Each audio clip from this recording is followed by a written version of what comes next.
bienvenidos a su comunidad digital de Lección Divina. Hoy nos encontramos con un gran sacerdote, con un padre. Nos encontramos con Fray Nelson Medina. Bienvenido, padre. Muchas gracias, David. Mucho gusto saludarte, Zuli. Un placer estar aquí. Muchas gracias. Gracias por su tiempo, padre. Gracias por su disposición. ¿Qué le parece, padre, si nos dirigen una oración para ponernos en manos del Señor? Me parece que es la mejor manera de empezar. Claro que sí.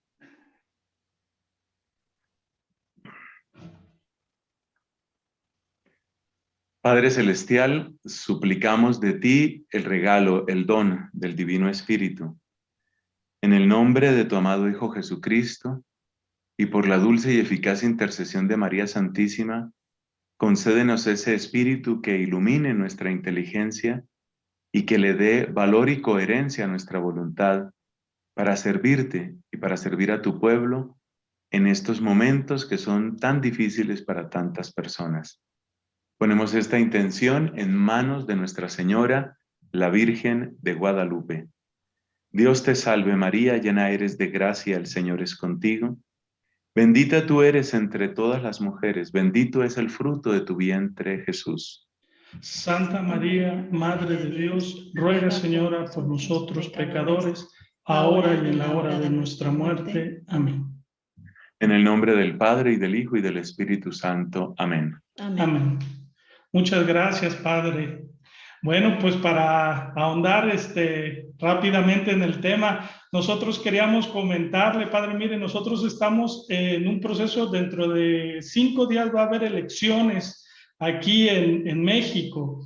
Y bueno, queríamos tener esta entrevista antes para que usted nos platique un poquito cuáles son las estrategias del nuevo orden mundial. Muchas gracias por esa pregunta y por ese interés. Gracias a Dios, cada vez hay más católicos que están tomando en serio estos temas, que se dan cuenta que no son simples conspiraciones, que no son ideas que simplemente circulan por las redes, sino son más bien realidades que nos están tocando a todos. Yo creo que puede ser bueno empezar por hacer una especie de recordatorio de qué es lo que entendemos por nuevo orden mundial. Y creo que la mejor manera de mirarlo es llamando la atención sobre algunos hechos. Por ejemplo, esto. ¿En cuántos países hay proyectos de ley que buscan despenalizar o ampliar el aborto? Hagámonos nada más esa pregunta.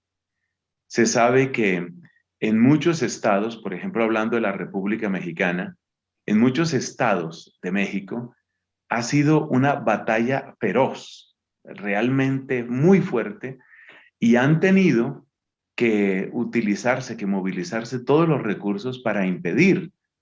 Pero lo interesante es que después de que termina esa batalla en un estado, me refiero al estado de los Estados Unidos mexicanos, termina la batalla en un estado y sigue en otro, y de ahí a otro, y de ahí a otro. Y lo mismo que se da dentro de México, lo encontramos por países, también por países es lo mismo. Entonces, en Argentina, por ejemplo, es a luchar y a insistir hasta que se logró lo que se logró. Y en Perú están en lo mismo, y aquí en Colombia ya lo hicieron y ahora querían ampliarlo nuevamente, ampliar el aborto. Entonces, uno se hace una pregunta, ¿no llama la atención que en todas partes se está buscando lo mismo? ¿Quién pone de acuerdo a tanta gente? ¿Quién está financiando eso? Porque evidentemente esto requiere tiempo, esto requiere esfuerzo, requiere talento, hay que movilizarse, hay que tratar de convencer a la gente. Eso es tiempo. Y todos sabemos que nadie regala su tiempo. A mí me comentaba una defensora provida en el querido país del Perú, me comentaba, pues ella trabajaba en el Congreso de su país, no era congresista, sino que trabajaba ya, como no sé, en secretaría, en lo que fuera, y me decía, yo veía llegar a los promotores del aborto, visitando primero a este diputado o congresista, el nombre que se le dé en cada país, primero a este, luego a este, luego... Eso vale dinero. Hay que pagar mucho para que eso suceda. Y eso está pasando en Perú, eso está pasando en Costa Rica, eso está pasando en República Dominicana, eso está pasando en México. Eso nos hace despertar y decir, tiene que haber algo que está coordinando esto. Lo mismo tendríamos que mencionar con respecto al impulso por la legalización del llamado matrimonio igualitario, matrimonio entre personas del mismo sexo. Claramente, lo que sucede es lo mismo que estamos diciendo con el aborto. Y también ahí hay una misma meta. De lo que se trata no es, o sea, la legalización del matrimonio gay, como se le llama en algunos lugares, es como llaman en ciclismo, es una meta volante. Ese no es el propósito final. De lo que se trata es de llegar a lo que se está llegando, por ejemplo, en Inglaterra, donde se celebra con júbilo, que ya tienen el primer alcalde no binario. Para ellos, quienes creemos que hay hombres y mujeres, eso se llama ser binario. Entonces, un alcalde que no es ni hombre ni mujer. Entonces, es no binario. Y de eso es de lo que se trata. Se trata de la disolución de toda diferencia entre hombres y mujeres para que queden, ¿qué? Para que quedemos todos como individuos que no podemos ni siquiera asegurar nada de nuestra identidad y que estamos así completamente desprovistos frente al Estado. De eso es de lo que se trata. Doy un último ejemplo, no quiero extenderme tanto en esto porque quiero también llegar a la pregunta que has dicho. Varios medios de comunicación internacionales han puesto el origen de las protestas en Colombia, pues ustedes saben que estos días hemos tenido situaciones muy fuertes de protestas, pero lo que quiero mencionar es que se ha mencionado como origen y como lo más destacado de las protestas en Colombia, lo que se ha llamado la brutalidad policial. Brutalidad policial. Si ustedes caminan por algunas calles aquí de Bogotá y de otros lugares, encuentran grafitis, estas pintadas, ¿no?, en las paredes, grafitis que dicen policía asesina y cosas así parecidas. Bueno, ese estribillo lo han retomado las grandes cadenas de noticias del mundo. Entonces, por ejemplo, la BBC o la agencia rusa de noticias, la RT, o Al Jazeera, o Deutsche Welle de Alemania, todos ellos están repitiendo a coro brutalidad policial en Colombia. Resulta que las protestas no empezaron por ahí. Y aquí hemos tenido, pues ciertamente hay casos de abuso de la autoridad policial, pero también tenemos casos de policías que han sido linchados, tenemos el caso de policías, mujeres que han sido violadas. Eso no sale en las noticias. ¿Quién determina que todas las noticias tengan que ser recortadas de la misma forma? Pues hay un motivo, y es que en muchos otros lugares también hay protestas sobre lo que se ha descrito como brutalidad policial. Las más famosas fueron hace un año, se está cumpliendo prácticamente un año, a partir del asesinato, triste y brutal asesinato de George Floyd en los Estados Unidos de América. Después de ese asesinato, pues ya sabemos lo que sucedió, protestas en muchos otros lugares. Y entonces empezaron las protestas por brutalidad policial en Estados Unidos, siguieron protestas por brutalidad policial en Inglaterra, en Australia, en Alemania, protestas por brutalidad policial en todas partes. Y de repente dices tú, entonces es que ser policía es ser un bruto, por lo visto, o que solamente se puede ser policía para tener brutalidad. Eso es lo que nos están tratando de decir. Entonces, ¿qué nos damos cuenta, queridos amigos? Nos damos cuenta que hay una serie de fenómenos que no están desconectados, no pueden estar desconectados, se están repitiendo, incluso siguiendo las mismas estrategias, los mismos pasos. Varias personas me han hecho ver cómo esto que está sucediendo en Colombia es la repetición calcada de lo que pasó en Chile hace cerca de un año o una cosa parecida. Es exactamente la misma estrategia. Ataque al sistema de transporte masivo, en Chile era el metro, aquí en Bogotá se llama Transmilenio, en Cali se llama Mío. Ataque al sistema masivo de transporte, incendios en distintas partes, sensación de incertidumbre, protestas continuas. ¿Quién articula eso? No son simplemente ideas que se repiten, no son ideas que brincan las fronteras de los países. Entonces, por eso es necesario que tengamos en cuenta, que terminemos de despertar y nos demos cuenta que existe esto que se llama nuevo orden mundial. Y ahora vamos con tu pregunta. Tú dices, bueno, ¿y cuáles son las estrategias de ese nuevo orden mundial? Yo creo que la más notable de esas estrategias tiene que ver con una especie de manipulación de la idea de libertad. Manipulación de la idea de derechos. Y esto va directamente al corazón de la sociedad, particularmente al corazón de los jóvenes. Para mí, en este momento, la estrategia número 1 es una manipulación de la idea de derechos y de la idea de libertad. ¿Por qué? Porque a todos nos gusta que nos hablen de nuestros derechos. Da la impresión de que cuando me hablan de derechos, pues se va a aumentar mi espacio de acción, se va a aumentar mi seguridad, se van a aumentar mis oportunidades. Entonces, es muy fácil sentir, cuando nos hablan de derechos, es muy fácil sentir que estamos ganando. Pero, ¿qué hay detrás de esto? Mira, cuando alguien te habla solo de derechos, parece que te está prometiendo una libertad sin límites, pero en realidad, con ese adoctrinamiento, se están proclamando como garantes y tutores tuyos. Es decir, en el momento, aquí hacemos la caricatura, en el momento en el que, por ejemplo, contigo, estimado David, en el momento en el que yo, Nelson, empiezo a decirte, David, tú tienes tus derechos, tú tienes que pelear por tus derechos, acuérdate de tus derechos, son importantes tus derechos. Cada vez que te lo digo, tú te sientes más grande y más fuerte, pero en la práctica, el que se está volviendo grande y fuerte soy yo. Porque yo me estoy presentando como el defensor de tus derechos. Yo me estoy presentando como el garante de tus derechos. Y además, me estoy presentando como el tutor, el que te está enseñando qué significa ser libre. Esta estrategia viene de tiempo atrás, realmente viene de tiempo atrás. Se puede incluso remontar uno hasta la Revolución Francesa, pero para no irnos tan largo, pues vámonos al marxismo. Es la estrategia del marxismo.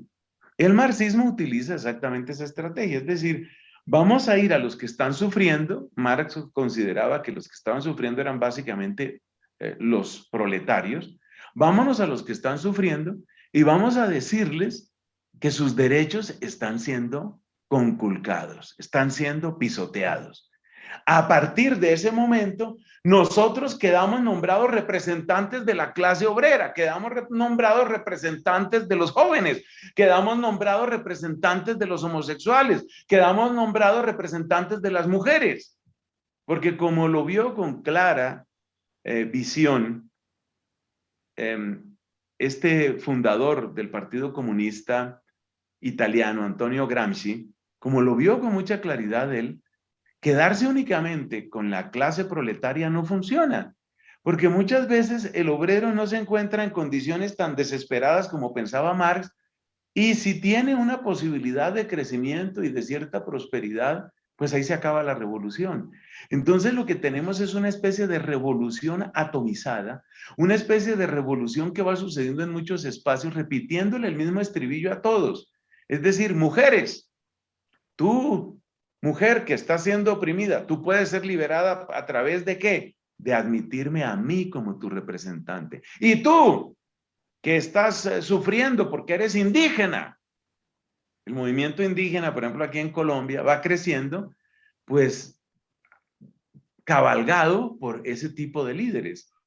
Entonces se toma a todas estas personas y se les habla de sus derechos de manera que tú te sientes feliz y me firmas un papel, obviamente estoy hablando en metáfora, me firmas un papel en el que me reconoces tu representante.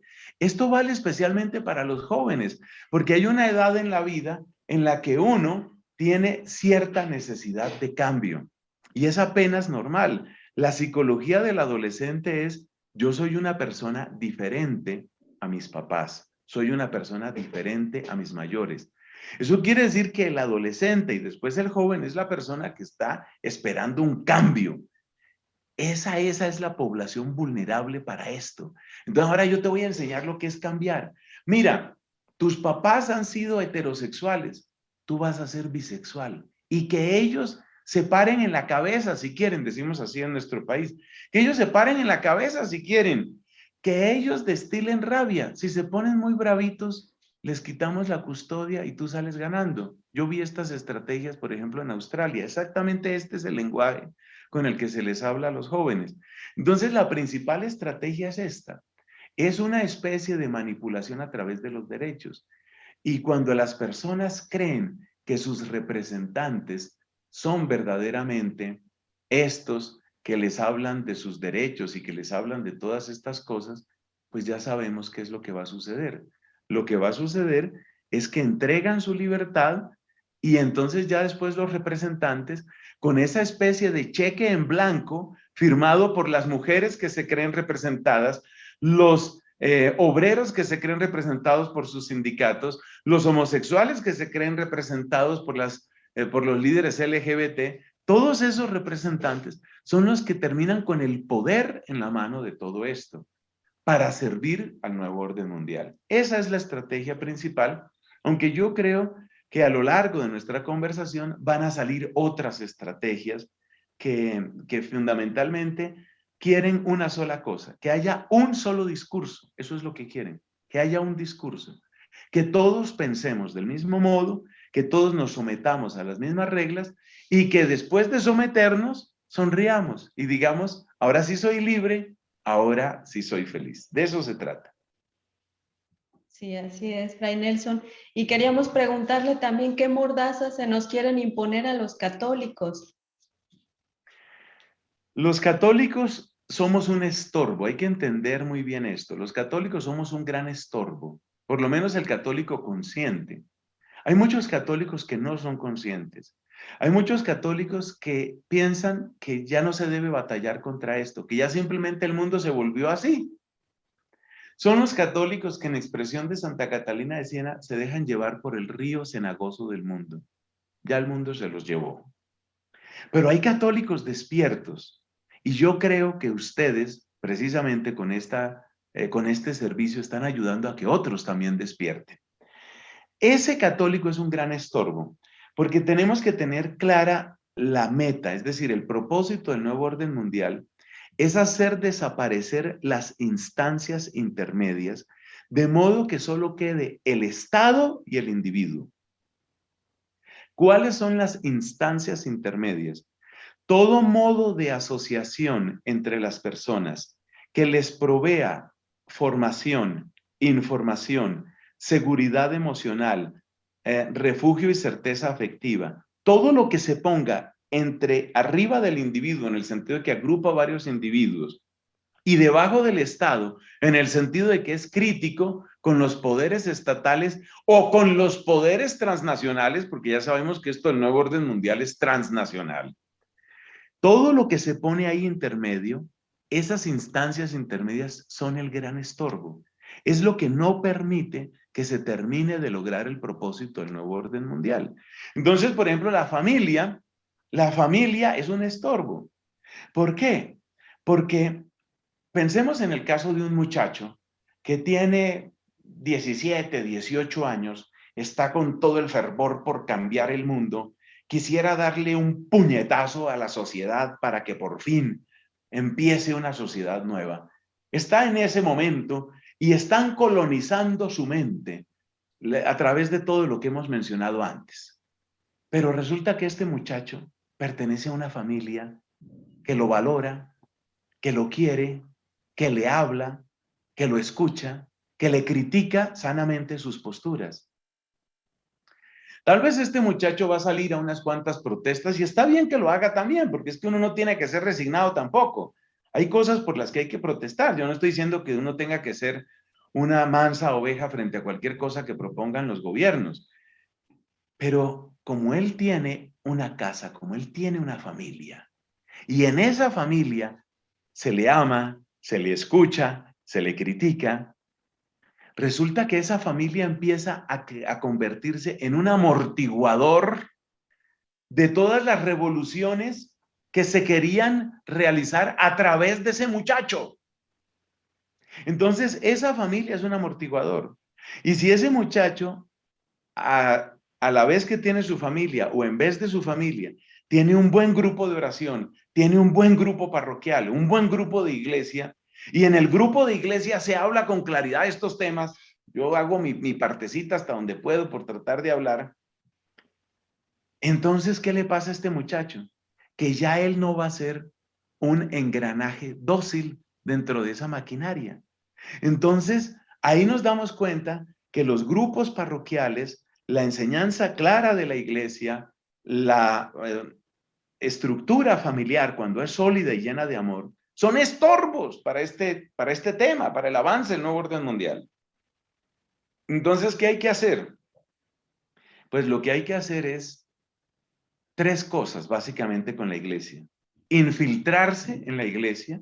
Hoy no se puede negar eso. Hay infiltración en la iglesia católica. ¿Hasta dónde llega esa infiltración? Yo no lo puedo saber, pero lo veo con claridad. Lo veo uno en seminaristas, lo veo uno en sacerdotes, lo veo uno en algunos obispos. Se ve con claridad. Es decir, cómo ellos van respondiendo, cómo van repitiendo los mensajes del nuevo orden mundial, los van repitiendo así, con fidelidad, puntualmente. Muchos otros obispos no, muchos obispos no. Hay obispos que no hablan mucho en público, pero que saben cuidar a su rebaño. De esos también hay muchos.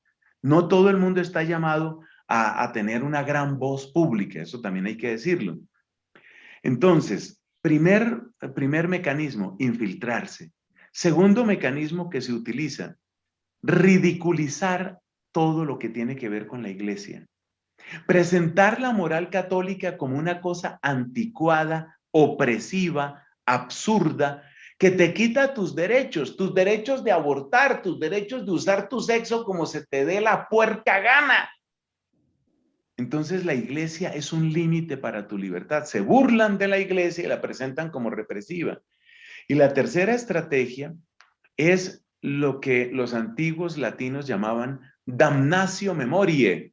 Damnatio memoriae quiere decir destruir el recuerdo, destruir la historia del bien que ha hecho la iglesia, destruirlo. Que solo quede en la mente de la gente la asociación de que la iglesia es aquella institución que acabó con nuestras purísimas culturas indígenas tan bellas que eran. La iglesia es la que destruyó todo lo bueno y lo libre que teníamos. La iglesia solo es inquisición. La iglesia solo mira por sus intereses. La damnatio memoriae. Acabar con el recuerdo de la iglesia. Entonces, la infiltración, la burla y calumnia y la destrucción del bien que ha hecho la iglesia tienen un efecto muy grande. Producen verdaderas oleadas de ateísmo y de indiferencia religiosa, lo cual, por supuesto, ayuda extraordinariamente a esto que llamamos nuevo orden mundial. Así es, padre, es bien interesante lo que nos platica. Sobre todo a mí me llama la atención lo de la infiltración, porque por un lado tenemos el nuevo orden, pero por el otro lado también tenemos algo que se llama la nueva era, que también se está infiltrando mucho en la iglesia, tanto en los laicos como en el clero. Y quisiéramos que usted nos platicara cuáles son los caminos falsos que ofrece la nueva era dentro y fuera de la iglesia, padre. Pues mira que lo planteas muy bien, David. Efectivamente, estos dos movimientos no son independientes. Por algo ambos utilizan el adjetivo nuevo, ¿no? Nuevo orden mundial, nueva era. Mira, la nueva era, ¿qué función cumple? Empecemos por aclarar eso. ¿Qué función cumple la nueva era dentro de esto del nuevo orden mundial? La nueva era es una manera falsa, es una manera tramposa, llamémoslo así, pero la palabra que más me gusta es una manera ficticia de satisfacer las, entre comillas, necesidades espirituales de las personas. Es decir, hay dos cosas que tú puedes hacer con la religión. Una cosa es tratar de machacarla, destruirla. Ese es un esfuerzo. Hay gente que está en eso, trabajando por machacar, destruir a la iglesia. Pero hay otra cosa que se puede hacer con la iglesia, y es lo que hace la iglesia, nosotros lo vamos a ofrecer de otra manera. Es decir, dado que la gente sigue buscando, porque definitivamente es algo que está en el corazón humano, dado que la gente sigue buscando, ¿buscando qué? Trascendencia, espiritualidad, pues nosotros les vamos a dar espiritualidad, una espiritualidad ficticia. Esa es la nueva era. En esencia, la nueva era es una espiritualidad ficticia que viene a satisfacer las necesidades espirituales, siempre lo pongo entre comillas. Y yo voy a hacer una comparación con la cual voy a perder amigos. Parte de mi vida es esa, perder amigos. Yo voy a hacer una comparación que me va a hacer perder amigos, y es una comparación con algunos grupos protestantes. No conozco lo suficiente a México, pero les voy a hablar de Colombia. Los protestantes de hace 30, 40 años criticaban todo lo que fuera católico y trataban eso de machacar a la Iglesia Católica. Después se dieron cuenta que muchos de los católicos que se convertían a esos grupos protestantes eran católicos que llegaban con nostalgias. Pues es que imagínate, hombre, con los tesoros que tenemos nosotros de la confesión, de la Eucaristía, de la Virgen, de todo esto. Entonces, empezaron a solucionarles las nostalgias a los católicos para que no se devolvieran al catolicismo. Entonces, muchos grupos protestantes empezaron a celebrar lo que ellos llamaban o llaman la Santa Cena. Entonces, la Santa Cena, que no sé si eso existe también entre los protestantes por allá en México, pero la Santa Cena es algo así como curarle la nostalgia de Eucaristía a las personas. Entonces tenemos copitas de vino, tenemos unos pancitos, hacemos unas bendiciones, la gente come, se pone así como en actitud de recogimiento. Y eso viene a reemplazarme el hambre de Eucaristía. La nueva era tiene exactamente el mismo propósito, pero con unas ventajas. Otra vez póngale comillas grandísimas a las ventajas. ¿Cuáles son las ventajas? Las ventajas, que no son ventajas, por supuesto, por eso hablo de las comillas. Las ventajas son que es una religiosidad sin moral. Entonces, por lo menos en el catolicismo de siempre, eso se está desdibujando ahora por la infiltración, pero en el catolicismo de siempre estaba claro que si una persona, por ejemplo, está viviendo en adulterio, pues no debería acercarse a la comunión. Si una persona tiene una vida homosexual activa, no debe acercarse a la comunión. Es decir, en la Iglesia Católica está claro, o debería estar claro, repito, hay mucha infiltración, pero está claro que hay una relación entre lo que yo creo, lo que yo vivo y lo que yo celebro. Hay una relación entre esas tres. Es decir, entre la fe, la moral y la liturgia o el culto. La nueva era rompe con eso. Ahora resulta que tú vas simplemente a relajarte. Entonces, a través de yoga, a través de budismo zen, a través de meditación trascendental, a través de lo que ellos llaman channeling, esa conexión con los ángeles, que sabemos que es de lo más peligroso porque ningún ángel bueno se presta para eso. A través de todas esas cosas, ¿qué es lo que se quiere lograr? Pues lo que se quiere lograr es satisfacer de modo ficticio una supuesta necesidad espiritual, de manera que tú no eches de menos la oración ni cosa parecida. Segunda cosa que hace la nueva era. La nueva era también viene a reemplazar lo comunitario por lo cerebral. Y esto sí que le encanta a la clase media alta y clase altísima de nuestras sociedades. Es decir, nuestra fe bendita, la que nos dieron los apóstoles, es una fe en comunidad. Y en comunidad significa que yo voy a la iglesia y en la iglesia me encuentro con el pobre, con el leproso, con el que huele mal, con el que no me cae bien, con el que yo he criticado, con el que me critica. Eso es ir a la iglesia. Por lo tanto, el solo ejercicio de ir a la iglesia ya es un ejercicio espiritual. El solo hecho de ir a la liturgia católica ya es un ejercicio de conversión, porque me hace ver todos esos límites y todas esas situaciones que yo tengo adentro. En la nueva era, yo pongo una música suave, pongo una aromaterapia, porque me encanta ese olor de menta con eucalipto, por ejemplo. Pongo ese aroma, pongo esa música, pongo mi posición corporal. No tengo que enfrentarme ni con el pobre, ni con el necesitado, ni con el que me fastidia, ni con el que yo le fastidio. Entonces es la individualización. Por consiguiente, a través del subjetivismo de la moral y a través del individualismo propio de ese tipo de espiritualidad, la persona, ¿qué crees tú que hace desaparecer?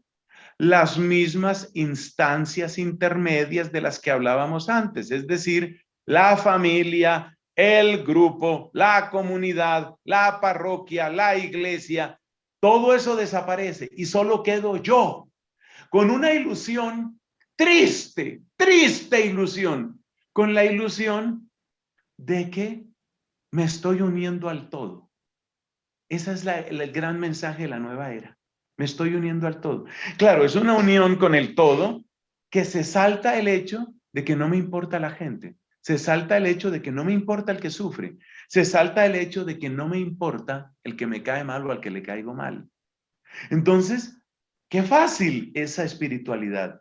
Esa espiritualidad aislada, individualista, subjetivista, por no mencionar todas las conexiones que tiene con el mundo de los demonios, ese modo de espiritualidad me produce una cierta satisfacción.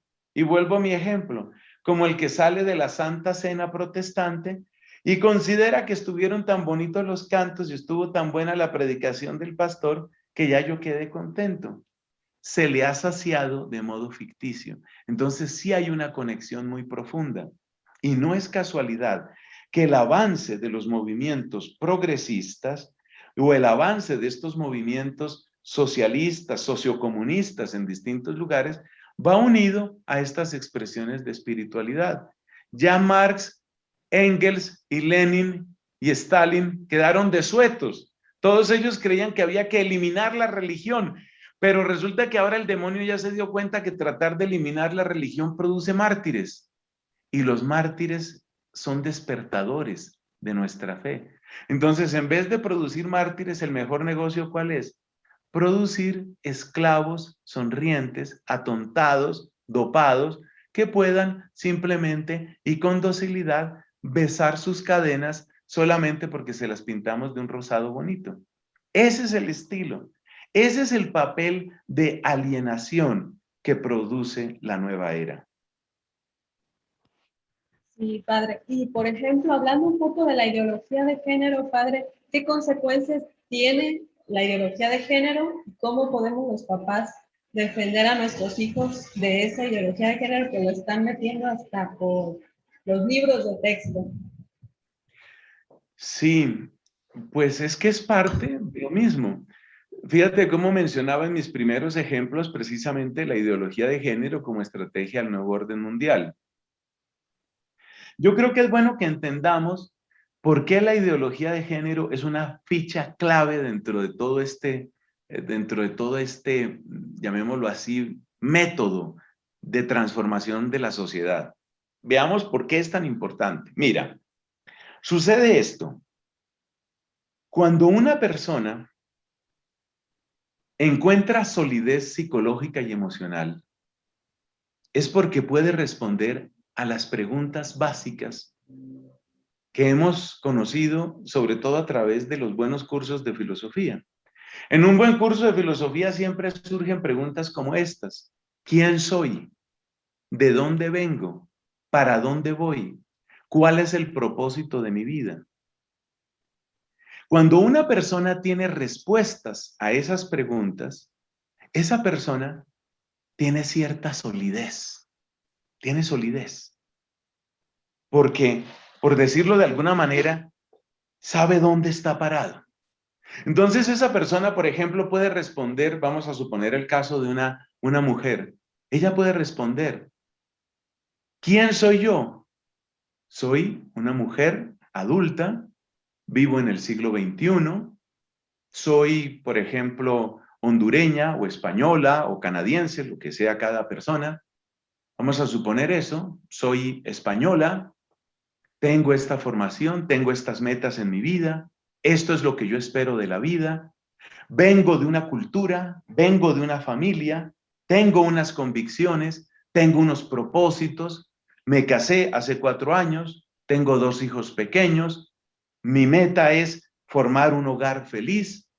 Cuando una mujer tiene todas esas respuestas, es una mujer sólida. Esa mujer no la mueves fácilmente. Si tú a esa mujer que sabe de dónde viene, para dónde va, por qué hace lo que hace, si tú a esa mujer tratas de moverla, aunque ella no necesariamente tenga todas las capacidades de argumentación, ella no se va a dejar mover tan fácilmente, porque sabe en dónde está y porque encuentra felicidad en eso. Alguien decía, entre tantos tweets que se encuentran de temas feministas, me gustó mucho que encontré hace unos días, semanas debe ser, en donde decía, el feminismo le tiene miedo a las mujeres felices. Esa frase es buenísima, escriba la que le conviene. El feminismo le tiene miedo a las mujeres felices. Una mujer que está feliz viendo crecer a sus hijos, seguramente tiene también un desempeño profesional o tiene un emprendimiento, se siente amada de su esposo, sabe que después de la muerte quiere encontrarse y estar para siempre con Cristo. Trate usted de mover a esa mujer, trate usted de moverla, trate usted de convencerla de algo. No lo logra. La sola sonrisa de un hijo es suficiente para que ella se detenga. Pero ¿qué pasa? ¿Qué pasa cuando esa mujer ni siquiera sabe si es mujer o no es mujer? Ahí me entiendes lo que te estoy diciendo. ¿Qué pasa? Hace poco vi un documental, me partió el alma. No tiene que ver con ideología de género, pero tiene un parecido.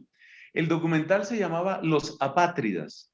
Es decir, aquellas personas que por distintas circunstancias no tienen ninguna ciudadanía. Si tú me preguntas a mí qué soy yo, dentro de los primeros 3 o 5 minutos, tal vez no será lo primero que te diga, pero dentro de los primeros 3 o 5 minutos te voy a decir, yo soy colombiano. Yo soy colombiano. ¿Tú te imaginas lo que es no poder decir de dónde es uno? ¿Lo que es no tener ninguna ciudadanía? Resulta que hay millones de personas que están sin patria. Por supuesto, son personas sin derechos. Son personas que se sienten frágiles porque no encuentran, no tienen claro quién o qué los puede defender. Entonces, el papel principal de la ideología de género es ese, es producir una especie de incertidumbre permanente en cuanto a la propia identidad, una incertidumbre tan profunda que hace que la persona ni siquiera se pueda definir. Por eso digo, la meta no es el matrimonio igualitario, la meta es lograr que todos se vuelvan no binarios. Esa es la meta, que todos se vuelvan no binarios. Es decir, que todos seamos de un género fluido, llaman ellos, de un género fluido. Y eso se mira como libertad, porque entonces si yo soy de género fluido, quiere decir que puedo disfrutar con hombre, mujer, animal o cosa, lo que sea. Aparentemente hay más libertad, pero el precio, que la gente no se da cuenta que está pagando, es el precio de la pérdida de seguridad interior.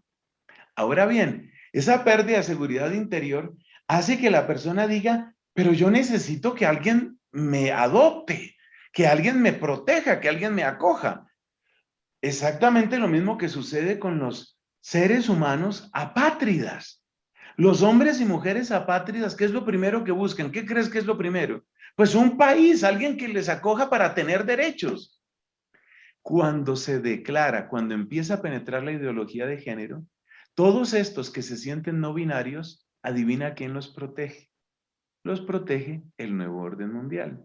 Entonces, todos estos desfiles del orgullo y todas estas manifestaciones, ¿qué es lo que quieren? Lo que quieren es confirmar en la mente de ellos y de otros que quieran estar como ellos, confirmar ¿qué? Confirmar que nosotros somos los únicos que te vamos a defender. Algo parecido a que tú y yo estemos en un edificio.